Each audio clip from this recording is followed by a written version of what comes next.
Welcome to the debate. We are continuing our deep dive into Latif's guidance for contractors and roofers. Today we're focusing on what might be the most critical part, the mindset for getting insurance supplements approved consistently and for high value. We've covered the earlier chapters in the series, and today we're hitting Chapter 3. In this chapter is so important because, this is really where the rubber meets the road. It's not about software, it's about psychology. It's that hesitation that contractors feel, that fear of being seen as greedy or difficult. That's the hurdle that costs them thousands. Exactly. And that brings us to our central question for today. When you're pursuing these supplements, what's the real driver of success? Is it what I'll call the teamwork mentality, focusing on professional rapport and making the whole process smooth? Or is it the assumptive approach, which is rooted in this deep confidence that comes from just absolutely rigorous documentation? It's a perfect way to frame it, because they sound similar on the surface, but they lead to completely different actions in the office day to day.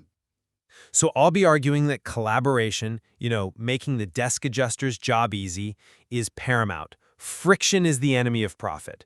Swift approvals are key. And I'm going to argue that the first and most important step is for the contractor to adopt that assertive professional identity, what Latif calls bossing up. It's about presenting the correct, documented estimate as a statement of fact, not a request. Position statements.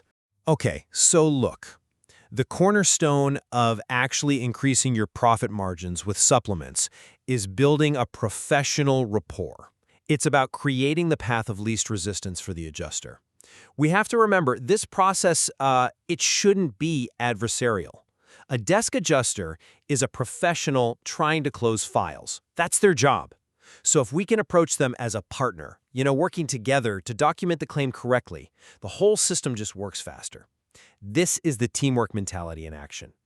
We're giving them organized, easy-to-scan documents that they can just push right through their internal review. When they see you as competent, trustworthy, and, frankly, easy, approvals just accelerate.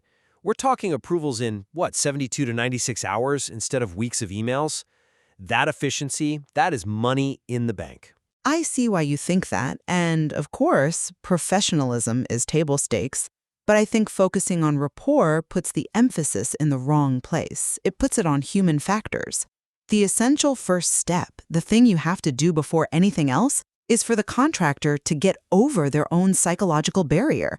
And you don't do that by just trying to be friendlier. You do it by adopting what Latif calls the core boss-up identity. It means you show up absolutely certain of your value, your costs, and your duty. And that certainty comes from one place: immaculate documentation. The focus has to be on the assumptive approach.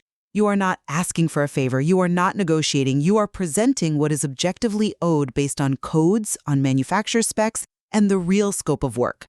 Our job is to create a correct estimate every time. If the carrier's estimate has the wrong material, we fix it. If it misses a measurement, we add it. It's about evidence and reality, not feelings. I agree 100% that the estimate has to be correct. But let's be practical about the role of friction. When a contractor gets that inevitable pushback on a big-ticket item, the teamwork mentality gives you a tool. Instead of getting defensive, you shift the posture. You ask the question, how can we solve this together? That one question changes everything.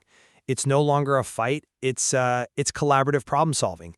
It becomes, okay, what specific document do you need so you can justify this to your supervisor? We have to make it incredibly easy for them to say yes. That means clear file names, summaries, making sure your exactimate estimate is organized just like they expect to see it. Cooperation is the oil that makes the machine run faster. That's an interesting point on efficiency. I get it. But relying on rapport is it's vulnerable to inconsistency. Adjusters change. They have high turnover. The real, predictable source of confidence that cuts through friction isn't personal. It's purely objective authority. It's the documentation. Desk adjusters are trained to look at evidence-based requests. So when we use F9 notes and Xactimate to justify an item by citing the specific authority, let's take Drip Edge, for example. You cite IRC 905.2.8.5. Well, you've just established a non-negotiable requirement. It's not up for discussion anymore. It's not about whether the adjuster likes you, you are citing the law. That documentation is what eliminates the need for any kind of goodwill negotiation. That authority only lands if it's presented collaboratively. If you just, drop an IRC code in an email with no context, they might just deny it out of inertia. The collaborative approach is saying, hey, here's the code required by law, and here in photos A, B, and C is exactly where it applies on this job. We're packaging that authority inside the rapport. We have to remember we're playing an institutional game here. Wait, let me just push back on that a little. This idea of institutional trust, the correct estimate principle demands that we gather exhaustive data, the complete data collection checklist, photos that prove necessity, meticulous measurements. If the first estimate misses 40 legitimate line items, many of them required by code, then the contractor has an ethical duty to include them. The profit is found in those missed items, the unforeseen damage, the code upgrades. If we start withholding legitimate scope just to, preserve a good vibe, we're failing the homeowner and we're failing our own business. That is why the boss-up identity is so critical. It gives the contractor permission to demand the full correct scope based purely on the data. I'm just not convinced that this kind of absolute, rigid correction on every detail is the smartest play strategically. Yes, documentation is the foundation. I'm with you. But using the adjuster's original estimate can build that trust over the long term. And I mean, if they measured 32 squares and we only measured 30, we should absolutely use their 32 squares. Why would we introduce friction by correcting them downward when it hurts us? This kind of strategic deference, especially when you combine it with strong F9 notes on all the new items we're adding, that leads to higher approval rates overall. We're not attacking their competence on small stuff, we're just completing the scope. Okay, but I'm sorry, I just don't see using their higher number as deference. It's simply applying the objective reality that their own representative established. Of course we should use it. Just like we have to correct them if they spec the wrong shingle for a code requirement, the contractor has to stand on objective, documented ground every time. The focus isn't making friends, it's creating the correct estimate. If you let errors slide in the name of goodwill, you are subtly teaching that carrier that your numbers are soft. You're undermining your own authority for the next claim. Consistency here is everything. Let's apply this to a real-world example then. A big one. Ice and water shield. If we get pushback on IWS, the collaborative approach is it's faster. You acknowledge their concern. I understand this isn't standard on every estimate.